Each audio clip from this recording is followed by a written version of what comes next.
What's up, guys? Welcome back to Watching Sundays. The Orville is on a break, so we're going to do a little bit something different. We're going to cast Amazon's upcoming Lord of the Rings series. Let's get into it. Woo!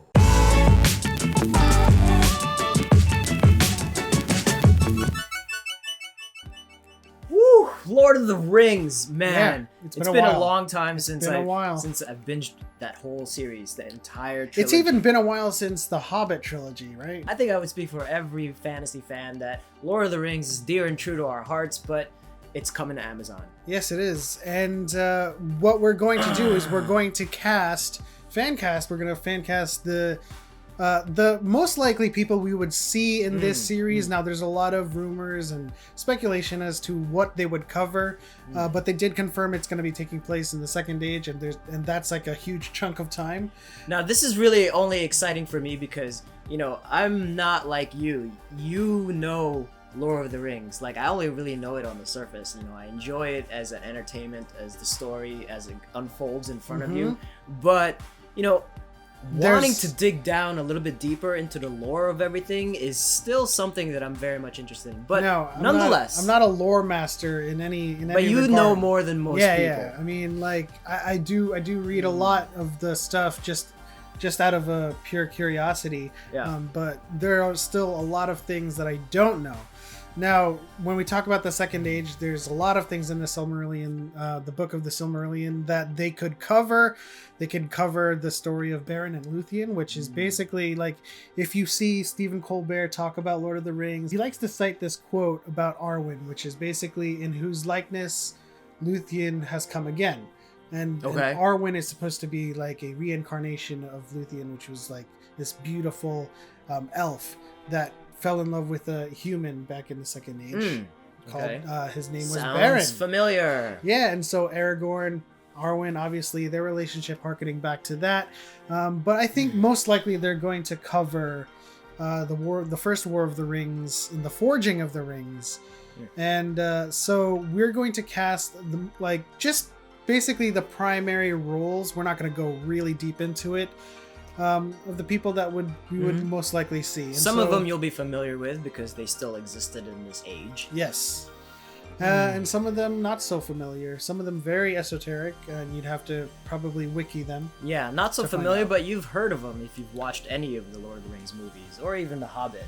You've heard their names before, but let's get to it. All right, so the first person we're going to cast is obviously Galadriel. She is probably the most beautiful elf, the wisest elf on the White Council. That's not the most beautiful elf, is it? She is. I mean, unless you count Legolas as the most beautiful elf. I mean, obviously, the standards for beauty, I think, in everyone's mind when they think of Lord of the Rings or any of Tolkien's works is Luthien. I mean, in any case, Cate Blanchett, who played her in the Lord of the Rings trilogy as well as The Hobbit, beautiful creature. Very long, prolonged features. Long jaw. Yes, and the pointed nose and very... I'm excited. Very piercing eyes. This one's good. This one's really good. We had a lot of candidates for this, and I think we landed on Vanessa Kirby at one point. Yeah. I love Vanessa Kirby. No, but this one is actually really, really perfect. Yes. We landed on Saoirse Ronan. Saoirse Ronan. We see her facial features. She's got a lot of similar features to Cate Blanchett.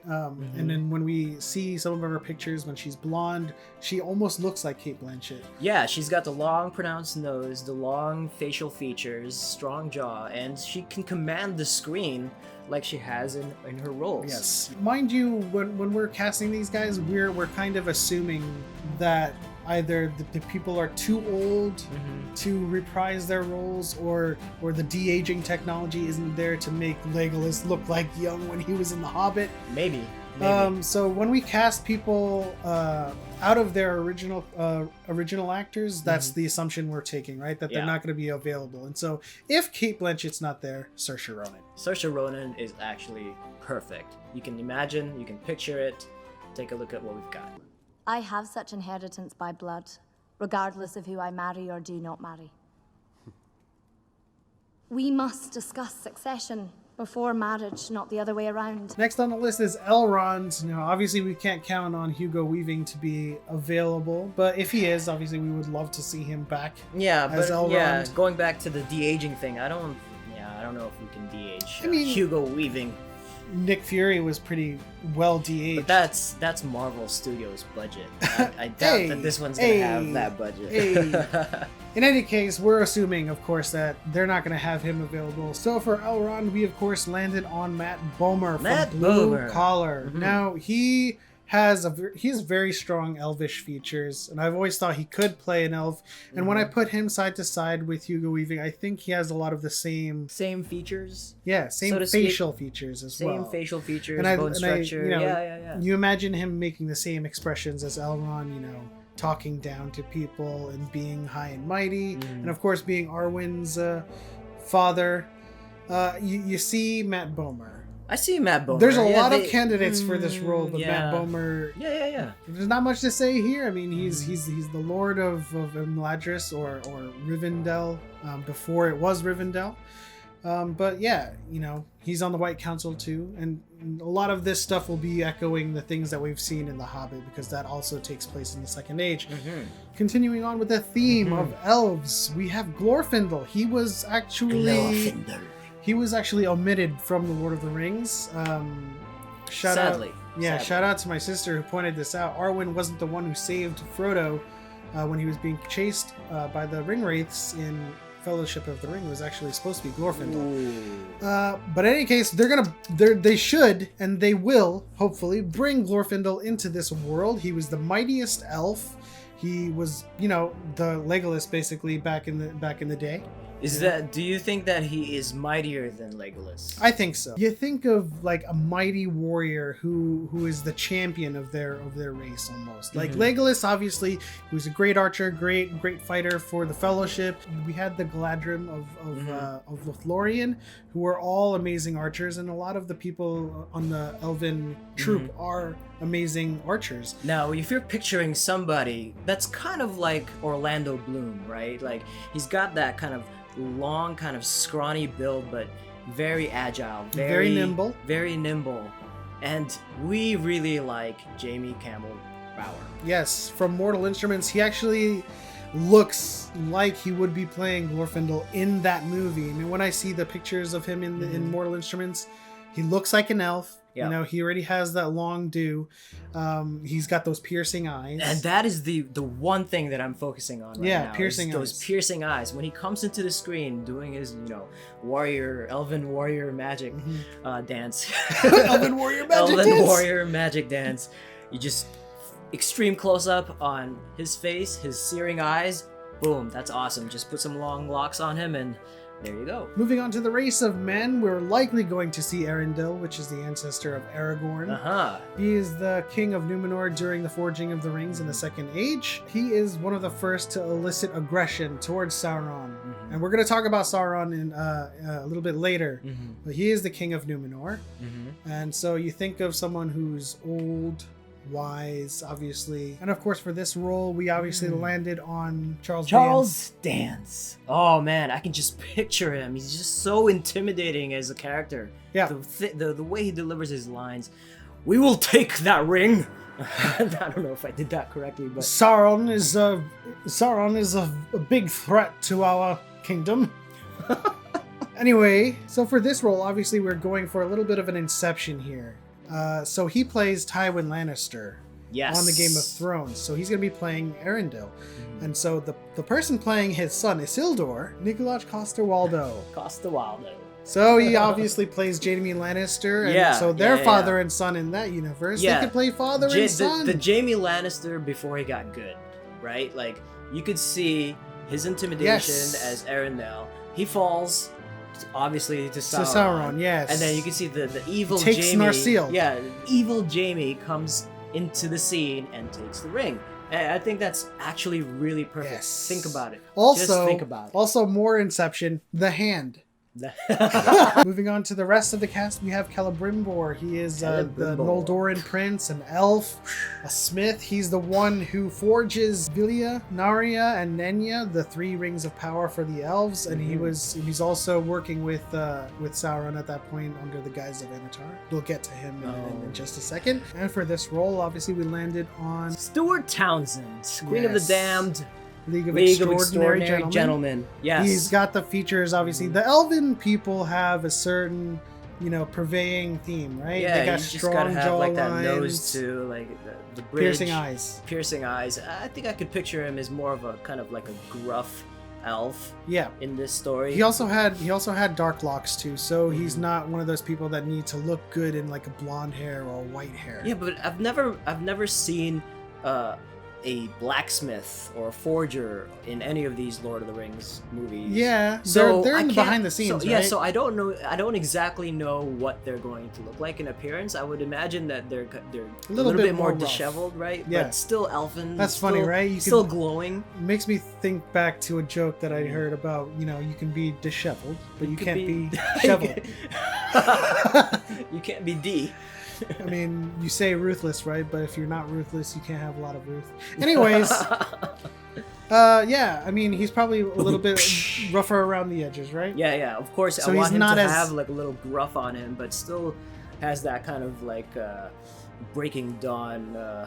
He's not as beautiful. He's not as smooth.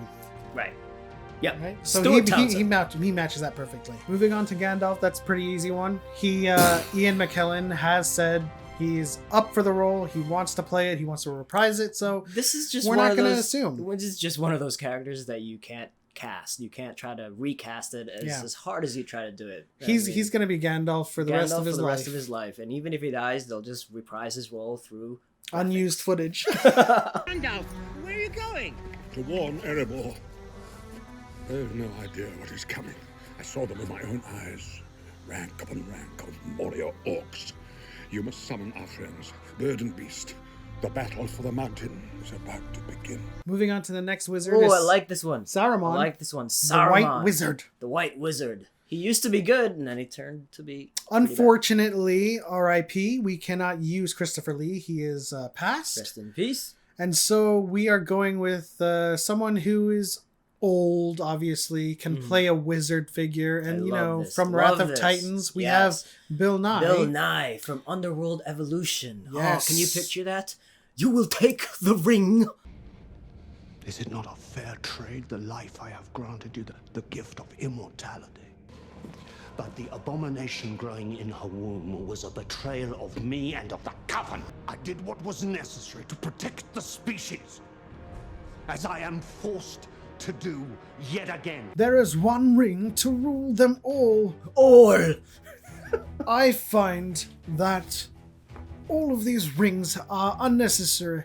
No, anyway. It's a pretty bad impression. I haven't heard him speak in a while. And now, last but not least. Last but not least? Is it really not last but not least? Well, the others are glorified mentions. Okay. So, last but not least, we have Sauron, the Dark Lord. Now, obviously, in classic lore, he doesn't have an appearance, right? He's one of the Maiar. He doesn't have a physical body, but he does appear to Celebrimbor in the Second Age and teaches them how to forge the Rings of Power. Whoa. And so he appears to them as ANNATAR. And so we have to think of that appearance, right? Yeah, and I look at the pictures of ANNATAR, and you can't deny just... He looks like Sephiroth.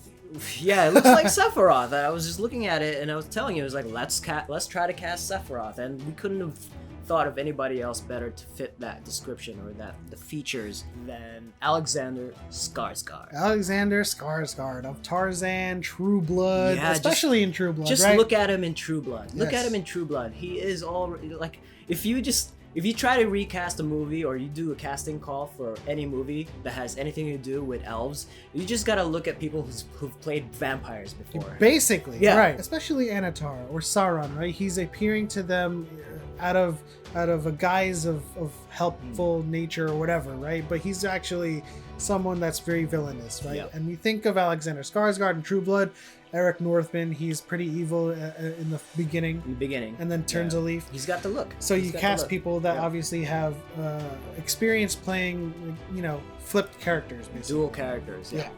And so, Alexander Skarsgård of Sauron. That is... Or our ANNATAR. Yeah, that is our fan cast of Lord of Now the we Rings. do have honorary mentions, obviously. mentions.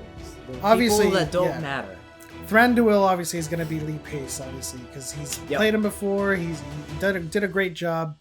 But honorable mention, Legolas as a young elf. So Legolas isn't really prominent in the second age, but we can, just like they did with Tariel in The Hobbit, who doesn't exist in the books, they can put Legolas in for fan service. And so we have a young Orlando Bloom cast in that role. That's David MAZOUZ from Gotham. David MAZOUZ. I looked at a lot of pictures, and he seemingly has the most Orlando Bloomish features. Yeah, absolutely. I mean, he's got baby soft skin. he He's got looks the same, like a baby. He's got the same Orlando nose, Bloom. same nose, basically. same ridge, same eyes, same mouth, everything. Yep. Except he's got a Jufro, but we can't help that. They all don't have that hair in the movies. Or Yeah, any of that's their all shows. in the works with the costume department, Yes. right? That'll do it for our fan cast of Amazon's Lord of the Rings. Now, a lot of this is assumptions of whether or not the original cast will reprise their roles, and of course, an assumptions on what story they're going to tell in this series. Now, obviously, this is going to be a huge series, right? It's probably going to span over several seasons, like Game of Thrones. So, And it couldn't have come at a perfect time. Game of Thrones is about to end. We have another fantasy that's, even though it's an already known story, I can't wait for it. I mean, if we're talking about that story in the Second Age with ANNATAR, with the rise of Numenor and the fall of Numenor, it basically is a Game of Thrones. Yeah, segment. exactly. Game of Thrones is ending. Now we have something new coming up. All right, guys, let us know what you think in the comment section below. Do you have a cast of your own, or do you have an opinion as to which story they'll tell in the Second Age? Leave it in the comment section below. Like and subscribe, and we'll see you in the next video.